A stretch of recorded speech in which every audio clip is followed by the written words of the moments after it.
So Coach Dickert has said a couple times now that you're completely different as a player and as an individual as you were from last year. What do you think you've kind of done to change that, or kind of maybe alter the way you're approaching things?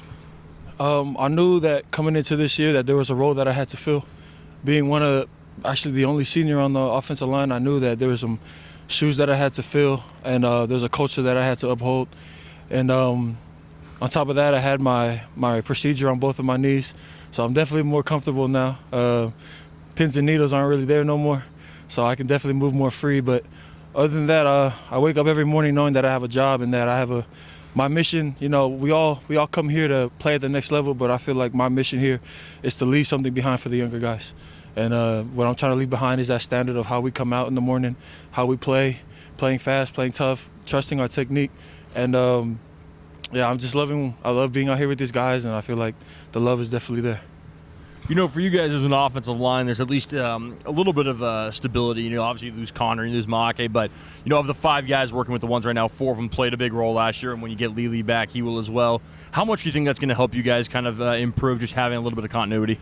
I mean, yeah, it's big. Like, the chemistry that we have, the chemistry we built over the season last year, having the same guy next to you, having the same chatter. Me and Christian Hilborn, we made up our own little call. When we have a 3-5 front, we just tap each other, say a word that's not in the playbook, a word that's not even part of our install or anything, but just something that we have that we know what it means, and something that you know, we really hold it down on the left side, and that's just something that you build with someone that you've played next to for a long time. So Kalani, I mean, I feel like he's been out there with us. You know, he fills in so he meshes in so well. He's so loud on the sideline when he was at 2. It was like he was damn near on the field anyway. So he just came in seamlessly. Obviously, we're missing Lee. And Brock Dude, man, tough kid, man. So our whole line, we have a lot of, what's the word I'm looking for? I feel like we're really tight-knit. Like, we really want to work together. I usually get the guys, we always go watch film in Cash's office. Like, this is like a lot of guys that are hungry and want to work. Are you allowed to tell us what the word is that you and Christian tell each other? It's KD. So KD wore number 35. So when we see a 3-5 front and we know what set we got to do, we say, hey, KD. That's all it is. Nice. You a KD fan?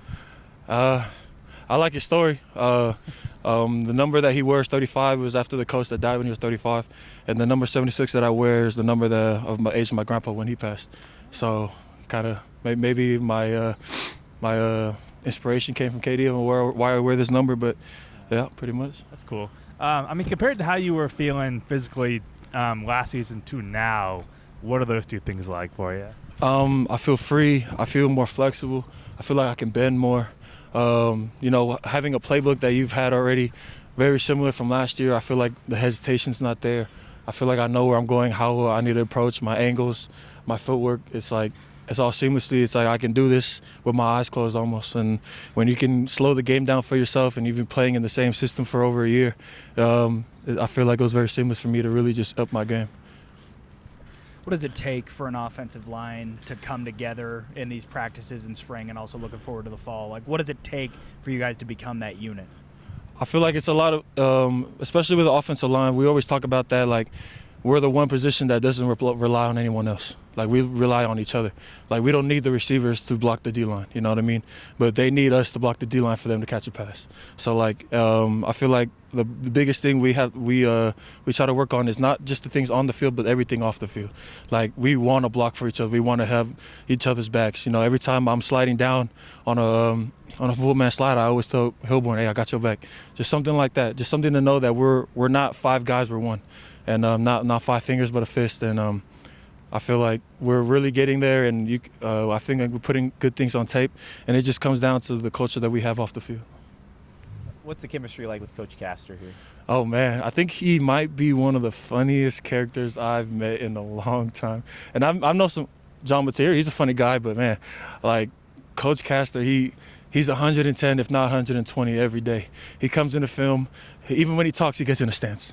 And he's like talking to us. He like looks us right in the eye, burns a hole in your retina. Like there's no way that you're not gonna know what he's saying. And he'll just walk around, crack a few jokes, get his pointer. He'll just point at everyone on film, and we're all just engaged. And it's like It's hard to like not be engaged in his meetings.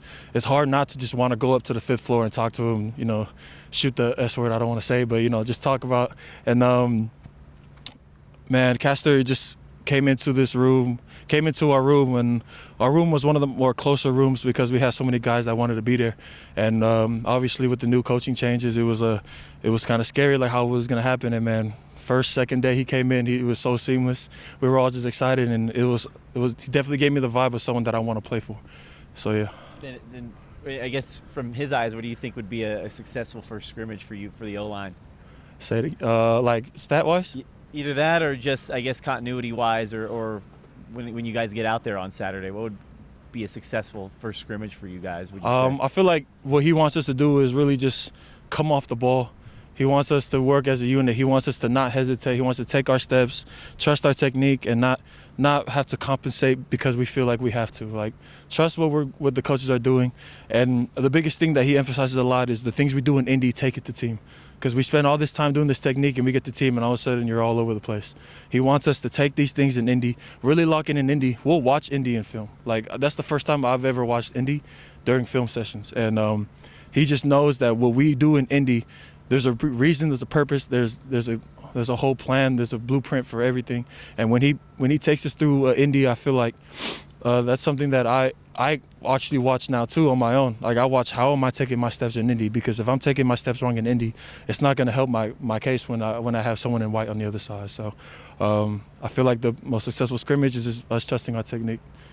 I asked Jake about coaching the coaches because there are so many new coaches here. As a senior, you talked about, can you help a coach transition into a new job even though it's new stuff to you? Can you help coach the coaches? Oh yeah, for sure. Castor gives me he talks to me and Kalani on the side, and he always tells me, like, be a leader. Like, he'll yell it, he'll not yell it, but he'll just be in my ear when I'm coming off the field. Be the leader. Be a leader. We need someone to lead. We need someone to lead. And it's not me coaching, but it's a lot of the times, like when we're doing Indy and I see a rep that one of the tackles may have messed up, I'll pull him over to the side and coach him up a little bit, because Castor has about 16 guys he has to worry about, so if I can throw a helping hand, if I know that I saw something that he may have missed, he knows he can trust me to coach him up. And there's a lot of times, if they're not listening to my voice, he'll tell them to listen to me. Like, he's trying to coach you up, and that's something that I was new to. Like, at first, me and my something that I've learned back, at Chabot at my junior college is, like, I don't like stepping on toes. So, I don't want to make someone feel like what they're doing is wrong and I'm stepping in. But Coach Castor has no ego, has no pride in that. And he knows that everything that I'm doing is trying to build this culture, build what he's trying to coach us. And if I can pick it up easier, what am I doing not trying to make it easier for someone next to me? So if I'm picking up what the technique that he's trying to teach, I feel like I take it upon myself to teach the younger guys as well.